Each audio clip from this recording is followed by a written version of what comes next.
is Laura Olivieri. I'm the Director of Cardiac Imaging at UPMC Children's Hospital of Pittsburgh, and recently had the honor of chairing an AHA scientific statement on coronary and provocative ischemic testing in pediatric patients.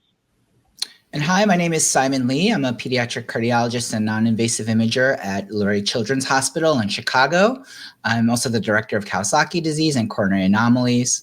And I had the pleasure of co-chairing this scientific statement with my partner, Dr. Olivieri. So Simon and I are really excited about the recent publication of this scientific statement. The purpose of this statement was to provide kind of a benchmark document for our community, the community of people who need to understand indications for and methods for coronary and ischemic testing in pediatric patients, so in the 0 to 18 population specifically.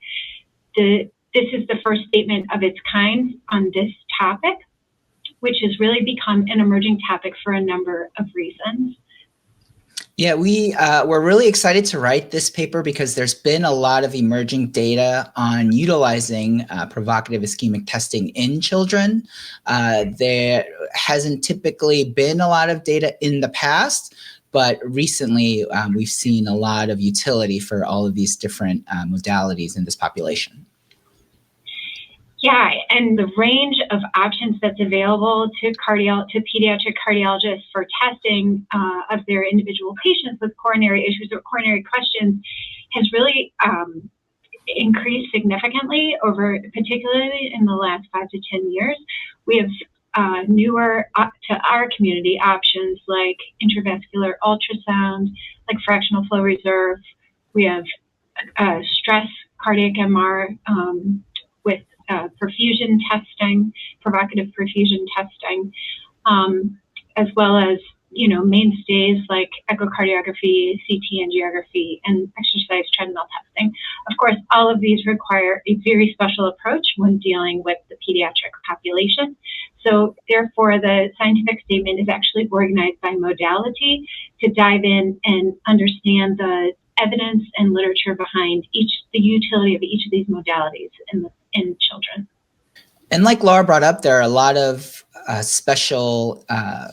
lot of different considerations that you have to have in the pediatric population, as well as all of the different pathophysiologies for coronary ischemia in pediatrics, all the different types of congenital heart defects or acquired heart diseases, which may necessitate different types of stress modalities, such as MRI versus echo versus cath.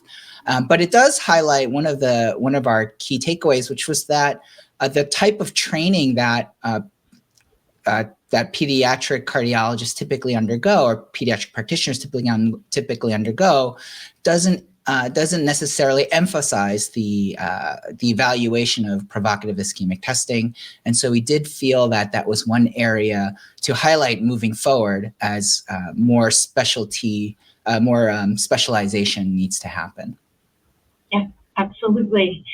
Simon and I would just like to take a moment to thank our awesome group of collaborators who helped to create this scientific statement. It was a really solid group of people from a range of expertise, including nursing, cardiac surgery, adult cardiology, and every form of imaging. So it's really through their efforts that our community is able to hopefully benefit from this scientific statement to further understand how we can do the best coronary and ischemic provocative testing in our pediatric population.